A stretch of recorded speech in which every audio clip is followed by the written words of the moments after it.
name is Cinema Wick. You killed my dog. Prepare to die. Oh yeah, sorry about that. I seem to have just, ate your dog. I can it back out if you want. You see, it will never change the fact that you took something away from me. Even for a second. You took my car and I got it back. But that still never changes. You took it. So now, I will then slice you to smithereens, and you will then rest in pieces. Psych. Now eat this. Oof. Well, I guess I'm just dead. However, you killed me in a place you aren't allowed to kill me, so now you're gonna be on the run. You know that, right? 다시 인미녀 위협으로 인어봤습니다. How's it going, Wickers? Cinema Freak here, and today I will be reviewing John Wick Chapter 3, Parabooloo. Basically, yes, it is the third John Wick film of the John Wick trilogy, including these two films, which I own and watched recently for the first time. And I'd say they're good action movies. They do what they do, and they're just very well filmed, and they're enjoyable. So I was really looking forward to the third one, because the second one had like a bit of a cliffhanger. Spoilers for the second one. After killing a dude in a place he wasn't supposed to, like a hotel, I believe, he's now not protected by the agency that he's a part of or works for. I don't know. It doesn't really treat you like an idiot. It expects you to kind of understand what's going on. So I'm a bit of an idiot, so I'm a little lost sometimes. But basically, he's on the run right now. He's no longer able to just like walk around in public and be safe. You could just be assassinated by anyone at any point. But there's more to the movie than that. He has like his own goal and all that to like have a reason to go back and try to fight the like the brown table or the agencies fighting the high table. And yeah, so it's more to this film than I was led to believe by the trailers and the ending of the second one.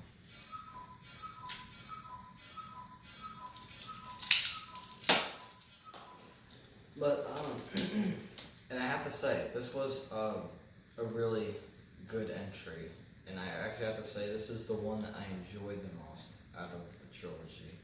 And it may be my favorite of the trilogy because it's just it is a little goofy if you think about it. Like you have John Wick riding on a horse. The dogs. The dogs, yeah.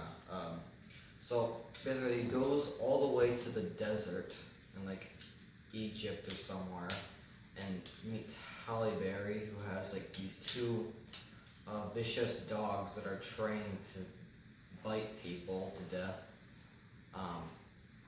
And yeah, there's this great action sequence there. May I just say, the first 30 minutes is insanely awesome. Like the audience was just cheering the whole way through. I mean, it was nuts. Like the first kill, that's when you know what we're dealing with, and we were all on board. There's a scene with knives fighting. There's the horse scene, and a horse kills people. You know, it's like all that, and just the action throughout is just great. She meets up with Halle Berry out in the desert. She has these two dogs who have like body armor, and one of them gets, but ends up being fine. And then yeah, there's an entire sequence where they're just biting people, and somehow they both survive.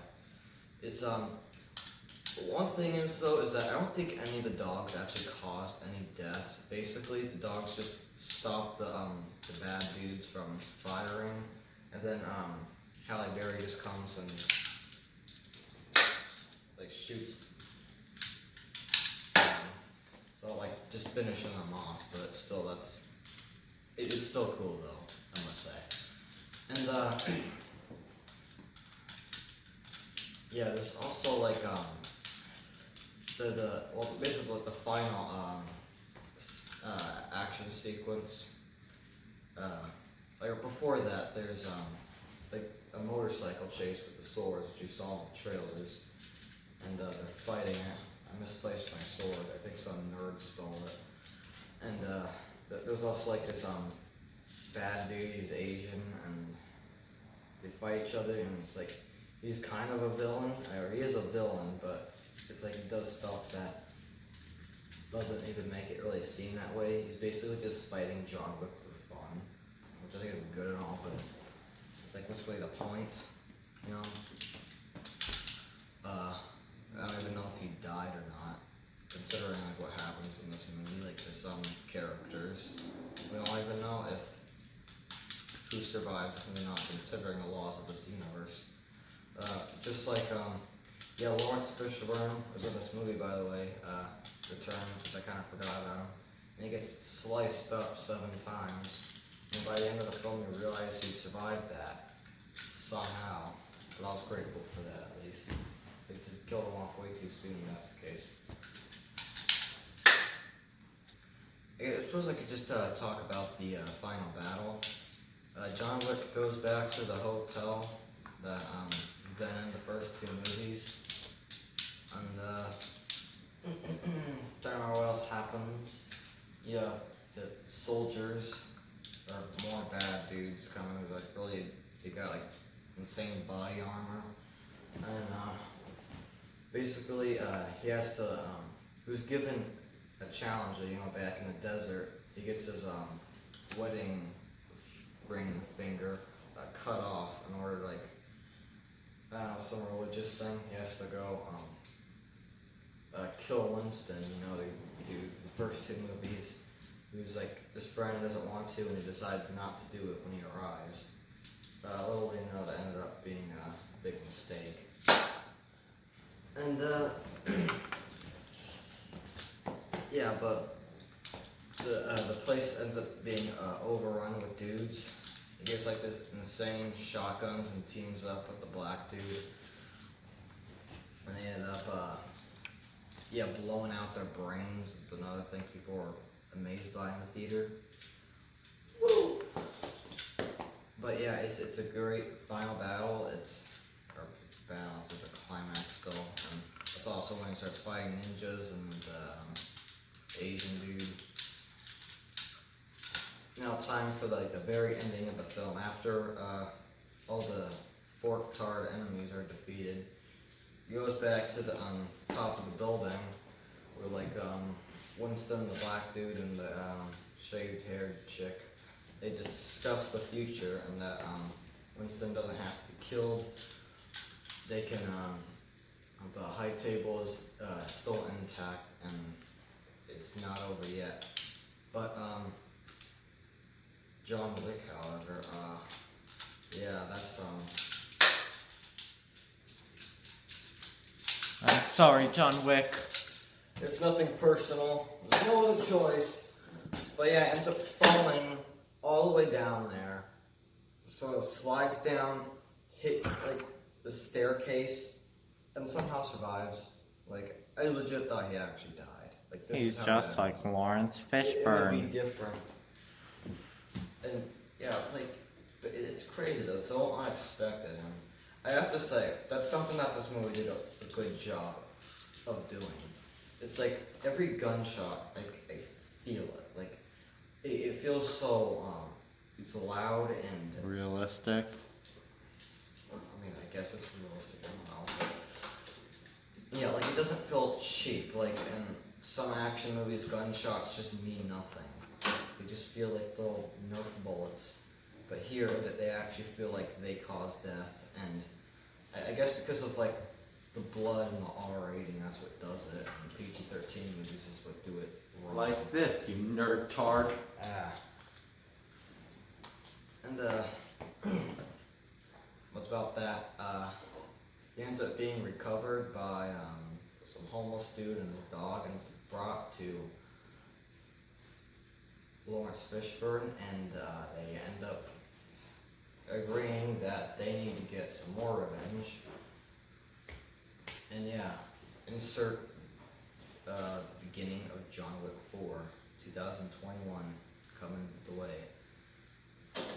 Hey, isn't that the same year the Sonic movie is gonna be released? Oh, maybe, or so. So is this movie Shut up. Oscar-worthy? John Wick 3, it's a great conclusion. It's not, like, just like the first two, it's not like an all-out amazing action. Like, I mean, it is amazing, but it's like, it's just like a movie. Like, it's great, and, but it's nothing like groundbreaking. They're just, the story isn't anything like crazily deep or anything, but like, it's just, I don't know, it's hard to say something negative about it, because like, I really don't have much negativity towards it. It's a movie that, it doesn't, it takes itself seriously, and it doesn't treat you like an idiot. Its world, its universe building, it's done really well. I guess for problems with this one, it does get a little silly. We could have used a little bit more Halle Berry and her dogs, but because like they were Because one of the everyone best loves parts. puppies. But overall, it's great. Like, this will be a solid quadrilogy, because yeah, the fourth one's happening. But John Wick Chapter Thrice, Parabooloo gets 8.5 out of 10. Go see Sid. Now, if you excuse me, I'm gonna blow some brains. Wait, what are you doing?